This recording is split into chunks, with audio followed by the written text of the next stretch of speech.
right, good morning, everyone. We welcome you to today's presentation. Um, like to invite Dakota. She's going to be presenting for us today. We are from Aging Advantage, and we're hosting another one of our wonderful family caregiver talks. These are provided through wonderful grant donations that we're able to provide, making sure people can connect to their local resources. At this time, I'll let Dakota from Family Partners Home take it away.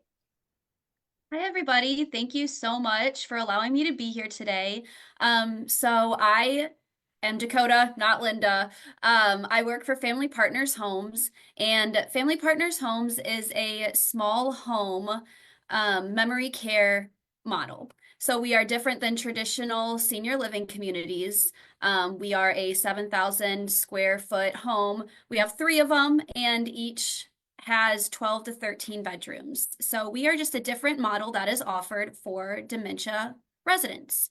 Um, so today I am going to be talking about why a small home model is more beneficial for patients who do have dementia.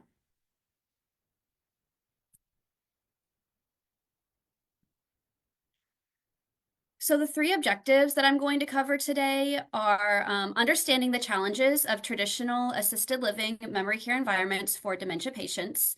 We are going to explore the advantages of the small home model in dementia care, and we are going to recognize the impact of the small home model on family and caregiver satisfaction, as well as its potential for improving quality of life for dementia patients. So I want to start off by having you guys picture this. So a typical assisted living community, it is a very calm, it is a very welcoming space designed for older adults who may need some assistance with daily tasks, but still desire independence. So the atmosphere is often peaceful and comfortable. It has soft lighting, it has warm colors, and it has cozy seating areas. There are often shared spaces like lounges, dining rooms, and activity rooms where residents can gather, chat, or engage in different activities. The hallways are usually wide, they are well lit, and they are lined with doors to individual apartments. Outside, there are gardens for walking paths where the residents can enjoy the fresh air. And then there's a sense of routine here. So they have scheduled meals, they have planned activities, and they have assistance with tasks like bathing or medication management. And this all sounds great. However, for a dementia patient, this can be very chaotic. So it can be chaotic for several reasons. So the first one is going to be familiarity and disorientation. So people with dementia, they may often struggle with memory loss, which can make it difficult to recognize even familiar surroundings. So the hallways and rooms might start to look similar, causing confusion about where they are or where each room is. The sense of disorientation can lead to anxiety or frustration. The routine changes, and while routine can be helpful for individuals who may not have dementia, um, dementia residents feel that it's unpredictable. So it's hard to follow for somebody with dementia. The scheduled activities, the meal times, and other events could cause distress if the resident doesn't understand what's happening or why it's happening. Social interactions, so for someone with dementia, interacting with others in shared spaces, it might feel very overwhelming. The sounds of other residents talking, the sight of people that they don't recognize, or the difficulty in following conversations can make the social aspect of the community feel very alienating. This can contribute to the feelings of isolation, even in social settings. They will see a bunch of unfamiliar faces. So staff members, other residents, and even visitors can be very confusing to a person with dementia, as they may struggle to recognize faces or remember who they are. This can lead to feelings of fear or distrust, as they might not know who to turn to or ask for help. And then the last thing that I'm going to look at is ambiguous visual cues. So the design of the community, it is intended to be easy to navigate for your traditional assisted living resident, but it may not be as intuitive for somebody with dementia. So clear signage or repetitive patterns, it may help others, but to someone with cognitive decline, it could be hard to discern where they are or where they need to go. So for dementia patients, the combination of All of the similar looking rooms, the multiple people, and changes in daily routines can make the space feel very chaotic and distressing, even when it's designed to be calm and safe. So I'm going to first start talking about the apartment-like environment. And if you look at this picture, this is what you will typically see in either a traditional assisted living, and then traditional assisted living, they also have memory care units, which may be smaller, but they still follow the same design. They have the hallways, with each apartment on the side. You'll typically see either studio or one-bedroom apartments in the memory care unit. So, traditional assisted living communities are often large, they are apartment-like, and they are hard to navigate and very unfamiliar. I know a lot of memory care units will have like the shadow boxes, or they'll decorate the outside of their doors, or maybe their doors will be a different color. But with someone with dementia, they are not going to recognize that because they are not used to apartment living. They are used to living in a single family home. So for someone with dementia, a larger environment, it can lead to confusion, anxiety, and feelings of isolation. So imagine that you have a dementia patient and they are inside this apartment, and when they walk out, it's very confusing. They just see hallways and they see hallways. They may not know where to go, where to turn, and it can be very confusing because they're just walking around aimlessly looking for somebody to help them or find out where they're going. The next thing that I'm going to look at is the rigid schedules. So if you look at this picture, this is typically what an activity calendar will look like for both assisted living and then assisted living in a memory care unit. The main thing that I want to look at is it has different times and where each activity will take place. Now, if you give this to somebody with dementia, they are going to be confused on what time it is. That's something that they have to remember is I have to remember what time it is, where this activity is going to take place, and where at in the community I need to go.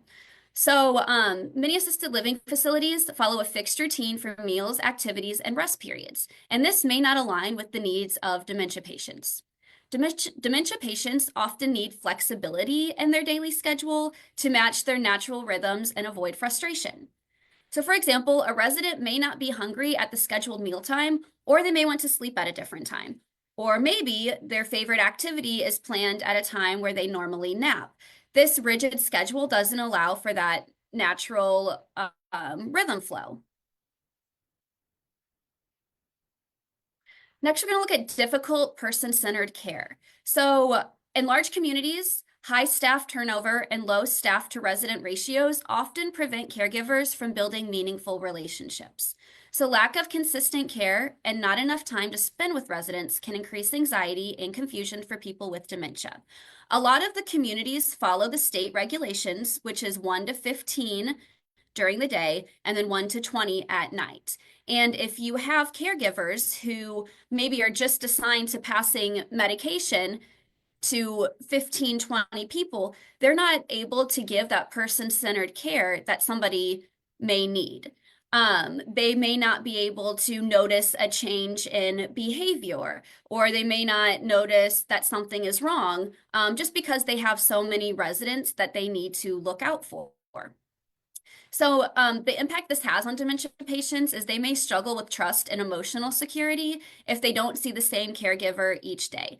And I know everywhere struggles with turnover these days in healthcare, but consistent caregivers is so important for people with dementia. And also just having a high or a low staff to resident ratio, it can really be confusing for the residents because they may not get that one-on-one care that they need or that they require. Next, we're going to look at noise and overstimulation. So the key point that I want to look at is large facilities often have higher noise levels and they have more distractions, which can be overwhelming for dementia patients. So dementia patients are often sensitive to noise and overstimulation, leading to confusion, agitation, and behavioral problems. So the impact this has on dementia patients is the constant noise from televisions, conversations, or the bustle of activity can lead to increased anxiety and cognitive decline. So, for example, imagine a dementia patient trying to focus on a simple task, but being distracted by loud conversations or a television blaring in the background. This may be where you see more of outburst or frustration or even agitation, just because they're overstimulated in their mind. Imagine that they are trying to eat a snack or their food, but somebody right next to them is trying to participate in an activity or they have the TV blaring. They're not going to know what to focus on, which causes a lot of confusion for them. So to recap, objective one, we are going to look at the challenges faced in traditional memory care communities. So they have the apartment-like environment, which can be large, unfamiliar, and personal spaces that lead to confusion and anxiety. They have the rigid schedules. So fixed routines do not cater to the unique needs of dementia patients, causing frustration. Difficult person-centered care, so poor staff ratios and the ability to spend time with residents creates distress and insecurity. And then the noise and overstimulation, so busy, noisy environments heighten confusion and anxiety. This is a quote from Memory Home Care Solutions. So families are desperate for options which resemble small home-like settings, in contrast to large occupancy facilities. Because of the prevalence and increasing incidence of Alzheimer's disease and related dementias, there is an urgent need for more home-like residential options where people can receive individualized attention and personal care. So now we're going to look at objective 2, which is advantages of the small home model. So now we're thinking of a dementia patient, and I want you to imagine a small home designed specifically for dementia patients. So a place that feels more intimate, comforting, and personal compared to a larger assisted living community. It's purposely designed to be safe and familiar, and the aim is to reduce confusion and provide a sense of security. So now let's explore its advantage in detail. So it's familiar and predictable. So because the space is smaller, it's easier for patients to remember where things are, which reduces confusion. A familiar routine can be established that feels more consistent, helping to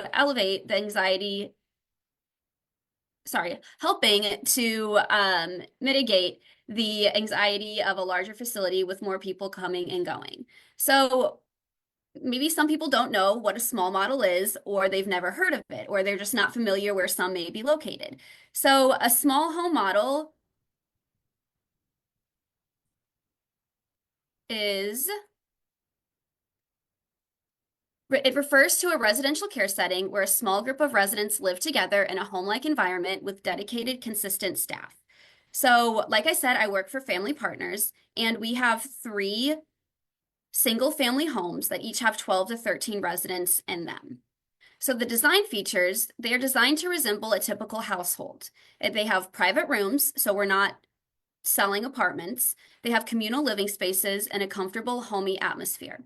The layout encourages social interaction and independence with residents, often helping each other with daily tasks, promoting cognitive stimulation. And then there is the caregiver to resident ratio is much lower than in traditional settings, allowing for more individual attention. We average in our home a ratio of 1 to 5. We have 1 to 4 during the day and then 1 to 6 at night, which is a lot better than the state average.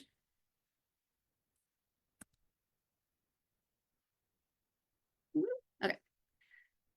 So you get more personalized care and flexible schedules. So each resident receives care tailored to their individual needs, preferences, and routines. So we are able to make care plans that are more tailored to each resident's need. Just because our staff to resident ratio is higher than the state average, we're able to pay more attention. We're able to spend more one-on-one time with those residents. So we are able to notice things and put that into their care plan. So it allows for flexible schedules. So unlike rigid schedules in larger facilities, sorry, I have to keep moving my thing around to see. Unlike rigid schedules in larger facilities, the small home allows for flexibility in meals, activities, and rest periods. So the impact this has on dementia patients is the flexibility reduces frustration and anxiety, allowing patients to follow their natural rhythms. So earlier, when I talked about the activity schedule that you would see in a traditional senior living memory care home, it had the times. So we still have an activity schedule. However, there is no set times on there. We will still schedule, 6, 7 activities per day. But if our activity director notices that our 2 o'clock activity, a lot of people are sleeping during this time, she will go to the next house and then we'll come back to that house later. So nothing is ever set in stone. We kind of just go by what feels natural to our residents.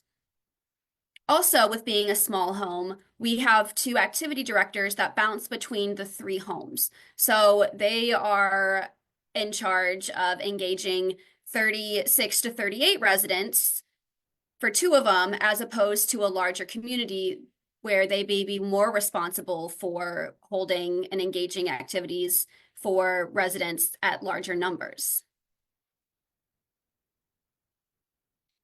So the home-like environment and reduced stimulation. So small homes are designed to feel like a familiar family setting, reducing the clinical feel of larger facilities. We have reduced overstimulation, so fewer people, less noise, and more calm can help reduce confusion and anxiety for dementia patients. And the impact this has on them is the environment fosters comfort and security, which is crucial for dementia patients who are sensitive to overstimulation. So for our home-like environment, the idea of home can be very important for dementia patients, especially when they are in the later stages of the disease. A small, intimate home designed for their needs allows for personal touches. So they have familiar furniture. We have pictures hanging on the wall. It creates a space that feels more like their own home than a medical institution or a hotel. And it's less overwhelming. So with fewer residents and staff members, the environment can feel less crowded and chaotic. The smaller scale reduces the sensory overload that can often trigger agitation or distress in people with dementia. Next, we're going to look at stronger relationships and social interactions. So stronger caregiver-resident relationships. Caregivers have more time to build trusting relationships, fostering a sense of community. The social interaction among residents. So residents form close bonds with a small group of peers, which encourages social interaction and reduces isolation. And then the impact this has on dementia patients. These relationships help reduce emotional distress and cognitive decline as they feel emotionally supported and engaged. So since there are fewer people, it's easier for residents to form meaningful relationships with each other and the staff. Socialization within a smaller group can improve emotional well-being, prevent feelings of loneliness, and encourage a sense of community. For example, we have a caregiver right now who came from working at a larger community, and her only job was to pass medication. And she had 40 residents that she had to pass medication to. So her whole shift was just spent on passing medications. This person has to have this medication at this time, and then I need to move on to this one. She didn't have a chance to bond with the residents, ask them questions, and build that relationship.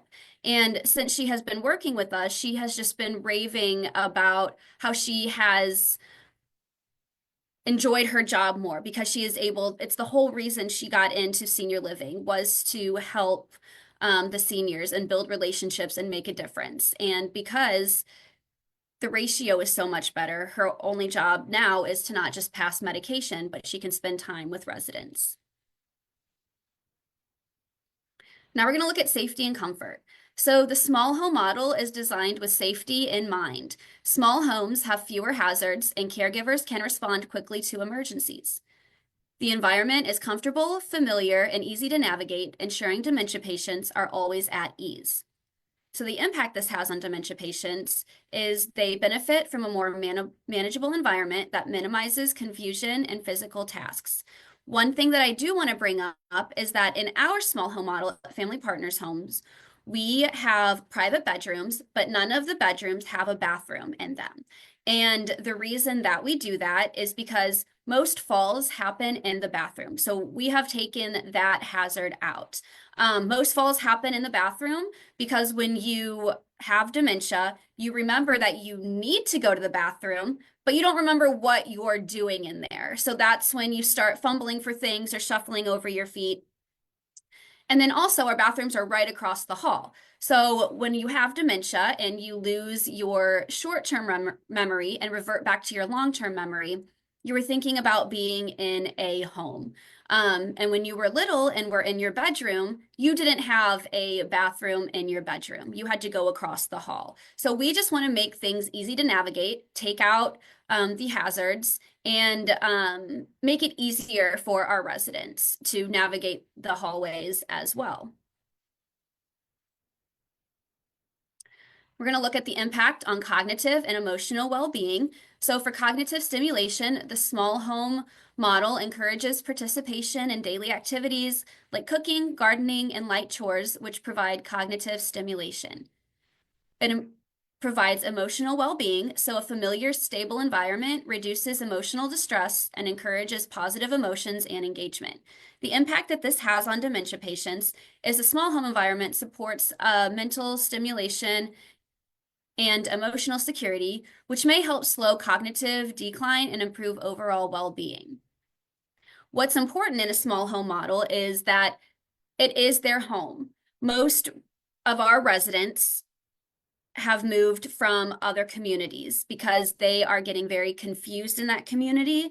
But when they move into a home that's familiar, they want to do things that are familiar to them. So we like to have our residents, they like to help with laundry. They like to put the dishes in the dishwasher. They like to put dishes away. They may like to help with food preparation. Some of our men like to go out and get the newspaper or the mail. So we encourage things that are familiar to them.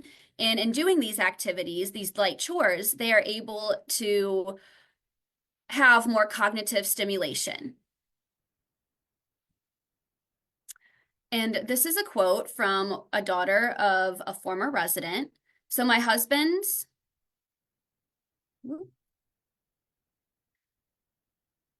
and I had previous experience with his mother residing in a large-scale community, and I was determined to find a better solution for my mother.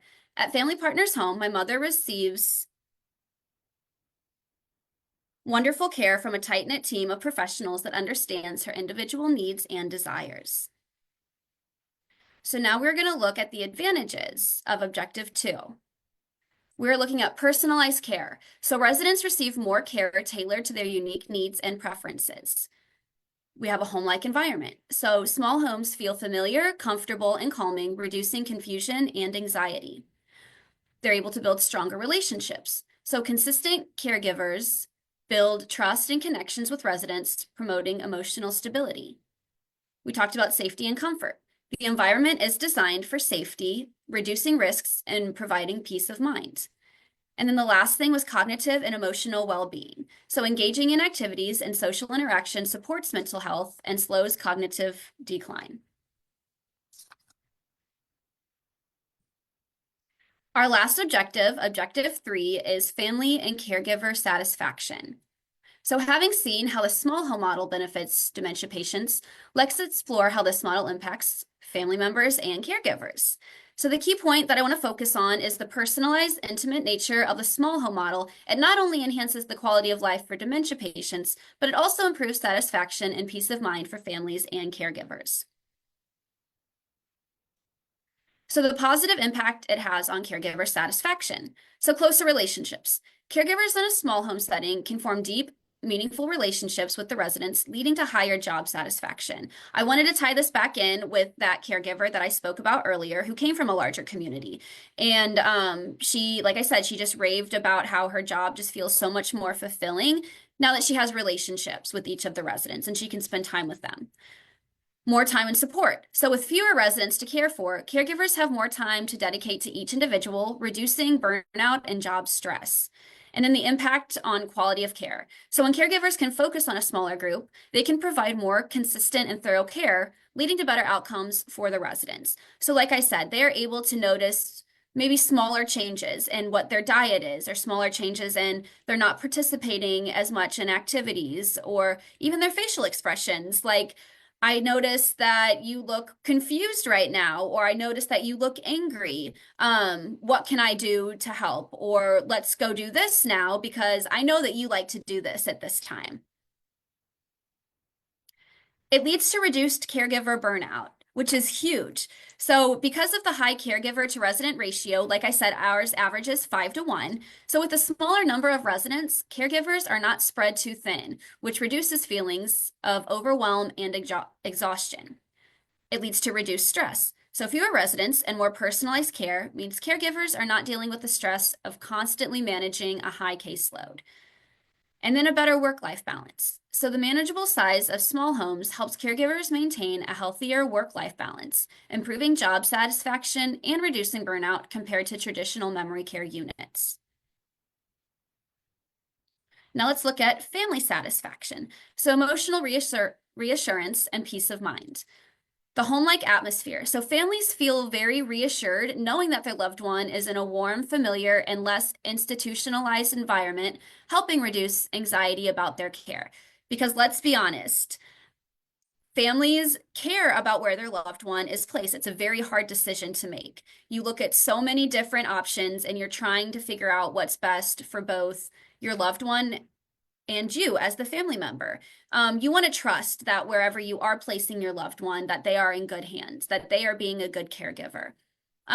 So it makes us feel really great that we are able to give those families peace of mind, just because of our staff ratio, again, because of the more personal, direct person-centered care that we are able to offer. And then our consistent staff and caregivers. So the small home model often has less turnover in staff, allowing families to build relationships with the caregiving team, which is more difficult in larger memory care units where caregivers frequently change. So we have a longevity of our caregivers in our community. We tend to, because we are dementia focused, we tend to only hire well-trained caregivers. So we look at how many years of experience they have working with dementia patients because it can be very overwhelming. So we want to make sure that we are also being a good fit for the residents. We want to hire the right people. We want to have consistent caregivers. We want them to be with us for a long time. And then this leads to less stress for families. So knowing that their loved one is cared for in a smaller, less overwhelming environment, it reduces the stress and worry families often feel when they place a loved one in care. So we're going to look at greater involvement and communication now with families. So they have more direct access to caregivers. So in small home models, families have easier access to caregivers, allowing for more direct, consistent communication about their loved one's care. Families can engage more, helping with meals, assisting with activities, or simply spending quality time with their loved one. So in our community, for example, we have a lot of family members who volunteer. We just had a resident's daughter come in and help make sourdough bread with the residents.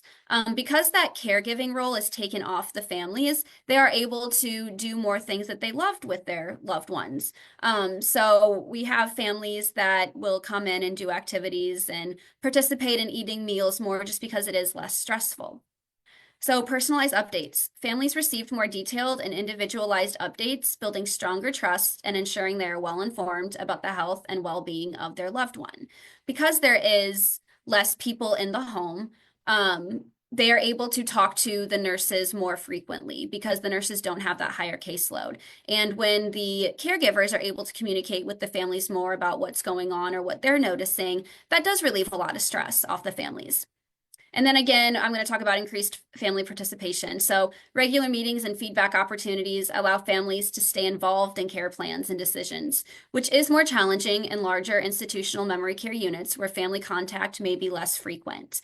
So we have support groups, we have care plan meetings, and we do these quarterly. I know in some communities it may be every 6 months. You may not get an update, or it may be hard to find someone who can give you an update because of the constant changing in staff, the constant shift changes, or whatever it may be. For the first time in years, Mom spends the majority of her time out of her room. She loves spending time with the staff who treat her like family, and she loves participating in activities that Family Partners Homes allows for strong bonds to form between the staff, residents, and the residents' family. And this is from a daughter of one of our former residents.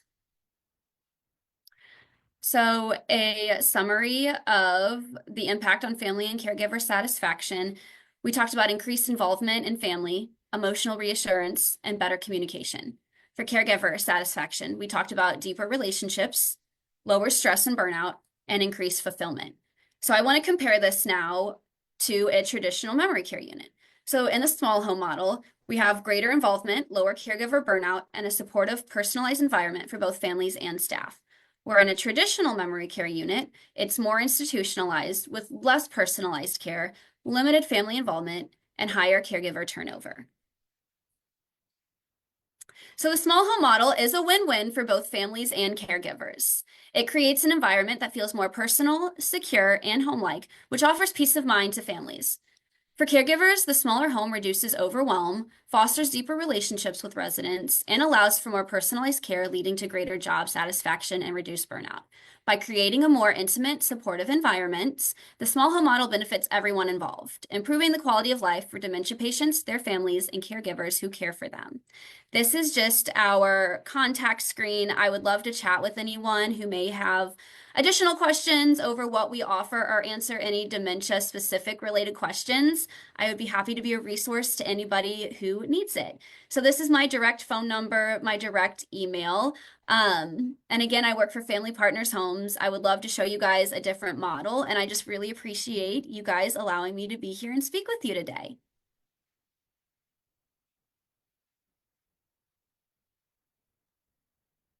Okay, well, Well, Miss Dakota, thank you very much for coming out. For doing this today.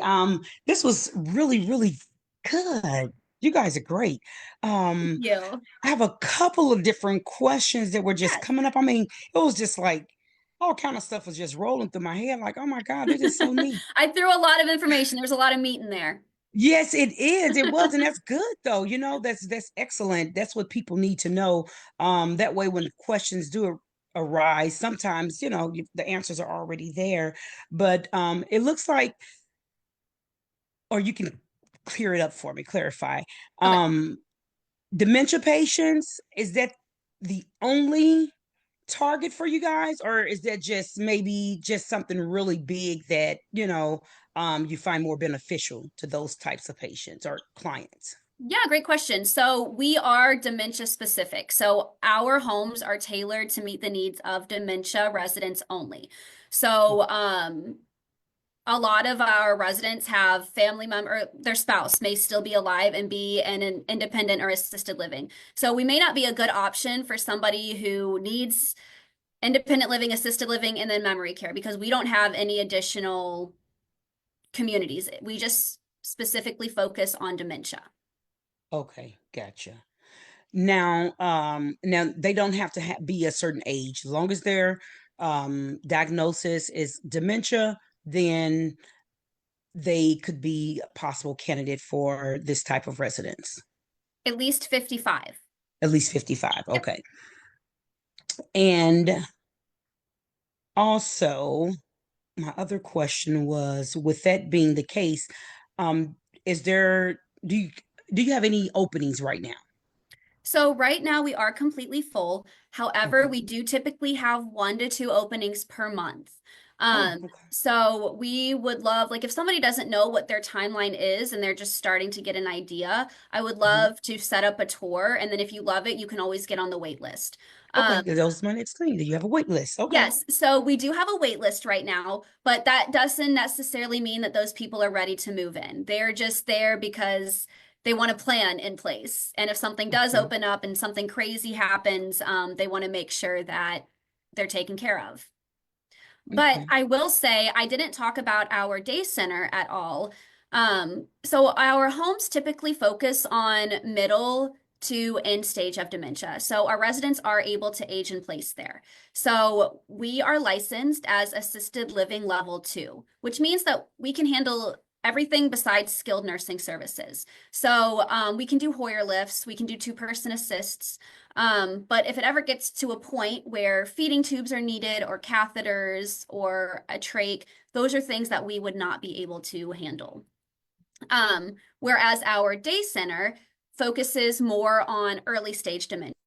So it's dementia that is still able to be managed at home, but the caregivers may still be working full time. They may have family that they need to take care of, whatever it is. It's a place for our residents to go during the day and have socialization. So they're just not at home. Just because if you don't use it, you lose it. So it gives a chance for our dementia residents to engage in activities, have meals. We can do shower, medication management, everything like that in our day center as well too. So we do have openings in our day center right now, and I would love to talk more about that at some point too. Okay, great, great, great. Um, this is so good. I really like this. So you guys only based in St. Louis area? Yes. So our day center is off 270 in Manchester and 270. We are right by the West County Mall. And then our memory care homes are off Manchester and 141. So we are in West County. We are the only small home model in the West County area. But a lot of our residents tend to be from somewhere in St. Louis County. Okay, okay. We do offer transportation as well for our day center. So even Mm, if you're coming from another community or maybe your home is in more downtown or whatever, we can provide transportation as well too. okay, so it's not just for your residents only. The day center is for, it's now up and running for whomever. So with the day center, I guess we can always have you to come back and talk more about it, but are there particular hours that it's available? Yeah, so our day center is open Monday through Friday, 8 to 5. Okay, and I think you already said that too. Yep. And our day center, so our homes are only private pay, whereas our day center is VA and Medicaid. We accept that as forms of payment as well. Oh, okay, good. Because that was another question too, as form of payment for the Yep. small model homes. So that those are private pay only. Yes, private pay only. Okay, okay. Now another question, Dakota. Say if you have someone that came out and they did a tour and they like it, but you don't have any available to rent, just say within the next 30 days or so, Mhm. and they get on the wait list, and then when their time comes up that it's available and their name is called, but then they find, I don't know, they end up getting in some type of situation where they have to extend their stay where they currently are for another 30 or 60 days. Does that mean they have to go back on the wait list, or is that something that they just kind of keep communication with you, where they don't have to be like at the end of the line, but maybe, still they may not be at the front, but they may not be at the back? Yeah, good question. So say that you pass up whenever we call you, you keep your place in line. So say you're the third person out of 9 on the wait list. We called you, you said no, we would call the rest of the people on the wait list. If they all say no, everyone just keeps their spot in line. You don't go to the Okay. bottom, you don't Oh, move around at all. oh, well, that's great. Good to know. Yeah. Okay. Appreciate it. Thank you so much. Were there any other questions? Well, I have a comment. I wish I could get this. This is so nice though. I really like these. And how long have you guys been in existence? Yeah, great question. So, our owner, Barth, he actually started, you guys saw Linda yesterday with Yeah. Continuum. Continuum started in 2002, just because people didn't want to go into a nursing home. Um, then our day center started in 2008 because we realized people with dementia need socialization. So it was a great chance for loved ones to have their homes back, but then also send their loved one with dementia to the day center to get socialization, get some engagement. And then we were finding when people would graduate from the day center, they would progress in their disease and they would go to a traditional model. Um, Within 5 to 8 weeks, the families were calling Barth back and saying, we're having a really hard time adjusting. My family member's really confused. Is there anything similar to what you guys offered at the day center? Is there anything smaller? And that's when Barth got the idea to build the small home model. So our first small home model was built in 2017, and then our last one was built in 2023. So it's newer, Okay. but it's a different model. It's fun to show people. It's fun to talk about. Barth is very passionate about what he does, and I'm just super excited to be a part of something where so many people can benefit from. So he's been in Yes. this for 20 plus years, and kind of just has new adventures all the time. Man, that's great. That's yeah, he's coming up with some great ideas for some things too. Yeah. Okay, well, I I was gonna say appreciate it again. I more have a comment or a story. I've actually seen how the small home models work. My grandmother was living in one similar in Mhm. Pennsylvania, and then just as she aged, and they also there was issues with the Medicaid and all those things. So she eventually did have to move into a like an actual assisted living with memory Mhm. care and things. But both my grandparents in Pennsylvania really thrived Yeah. in the home model. And it was just because of where they were at, and they made so many good friends. And then there was just some things that came up with her health and things, um, and the assisted living was great too. Don't get me wrong. It's Yeah. just I could tell she did thrive so much better in that small pace environment. Yeah. It's I just find crazy. that interesting that as I was thinking of that story, her picture came up on my little Amazon device, you know? Aw.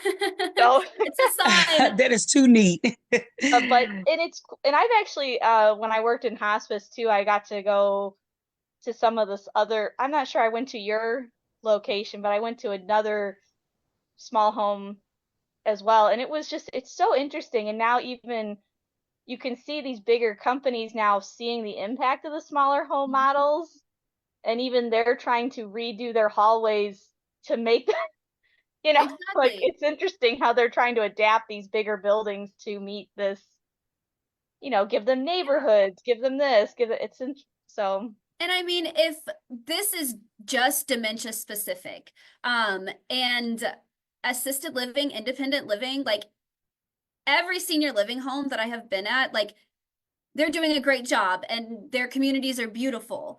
Um, Sometimes I wish I could live there because they have like the bar, they have the pool, they have the workout room, like they have everything that you need. However, that may not be helpful for a dementia resident. So that's why I just want to talk about what can benefit dementia because everyone I feel like has either known somebody who has dementia or has taken care of somebody who has dementia, and they may not know where to start or resources to look at. So that's why I'm just very grateful to be in the position that I am and do what I do so I can kind of help navigate families during that journey. I mean, heck, you think about it, even carpet designs aren't great for people with dementia, so it's always No, because good to they think have, that they're going to trip over it or they're going to yeah, fall. so Yeah. it's great to have people and local resources that are willing to help you navigate those journeys because it's Mhm. hard. You don't know what's more helpful, what's not helpful, it's difficult. Yeah, it is difficult.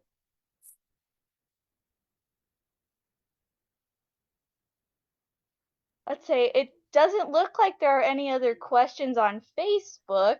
Okay. Donna, did you have any others? Oh, she No, I disappeared. think I've ran out of questions. Well, you have my That was great. email. Like I said, all my contact information is on this page. If you guys think of anything else or know of anyone who can benefit from this, I would love to have a conversation with them. I would love to give you guys a tour of our community and our day center, just so you guys can be a resource as well. So please let me know how I can help. Well, more importantly, we just want to thank you, Dakota, for joining us today and for sharing more about your expertise, and as well as leaving your contact information up there so that way more people can reach out to you if they have further questions. Of course. And I really appreciate being here and just educating on the small home model. So thank you guys. Well, we Thank thank you all you. for joining Appreciate you. us today. All right, you guys. Well, you have a great week. Enjoy the weather, get out. You as well, Miss Dakota. Thank you again. And Thank Miss you so Linda, you much, guys guys. are great. Appreciate you Of very course. much.